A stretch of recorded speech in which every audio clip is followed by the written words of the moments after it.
and I'm calling this question Life's Standard. And standards are important. And if we were to have a race, I could win a race against anybody in this room. Anybody I could win a race against. In fact, Dr. Blizzard could win a race against anybody in this room if we made our competitors run 5 times as far as we ran. When I said I could win a race, Anna's face was like, no, you can't. I saw it. But if you had to run to the back door and I had to take a step, I would win, right? But that's not fair as we would use the term. And so standards are very important. How long is the race? Today, people say all the time, life's not fair. I used to say that to my mom. I used to say, Mom, life's not fair. You know what she'd say to me? Yeah, deal with it.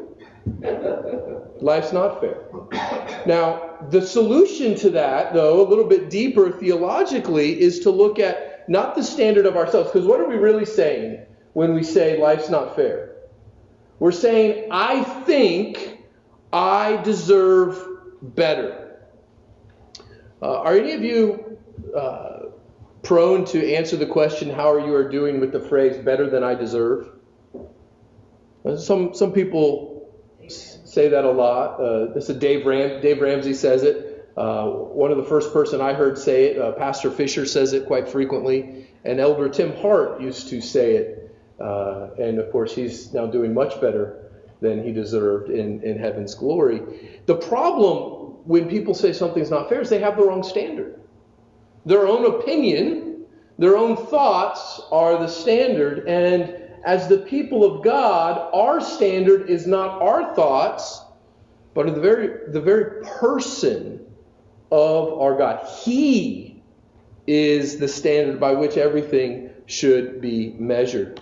So let's read together, Westminster Shorter Catechism. I've been working on this, trying to memorize it. Every time I say it, I leave out one and I get it out of order. But so I'll ask the question and then let's say it all together.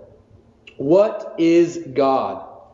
God is a spirit, infinite, eternal, and unchangeable in his being, wisdom, power, holiness, justice, goodness, and truth.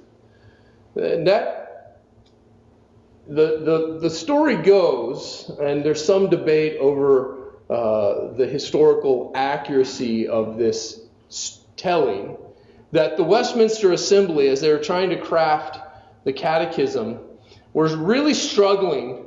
How do you define God?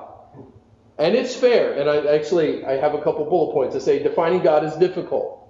And it is hard. And how do we summarize it? And how do we put it into something that is capturable and somebody can memorize? And the story goes that they stopped and they started praying. And this was the prayer of one of the members in his praise to God. It was a prayer asking for wisdom. And then he said, God, you are a spirit, infinite, eternal, and unchangeable in your being, wisdom, power, holiness, justice, goodness, and truth. And you can see how this is a really good way to praise the Lord. And one of the things that you can do is you can take one of the list, wisdom, power, holiness, justice, goodness, and truth. You can take one of those and you pray about them by the first 4, the infinite, eternal, unchangeable in his being. I thank you that you are infinitely wise. I thank you that your wisdom is unchangeable. Have you ever changed opinion on anything? If you're wise, you have. Right? Many times, right? And we see that in the book of Proverbs. I like to say, if you want to be wise, it's either you want to be wise or you want to be right. And there is a difference.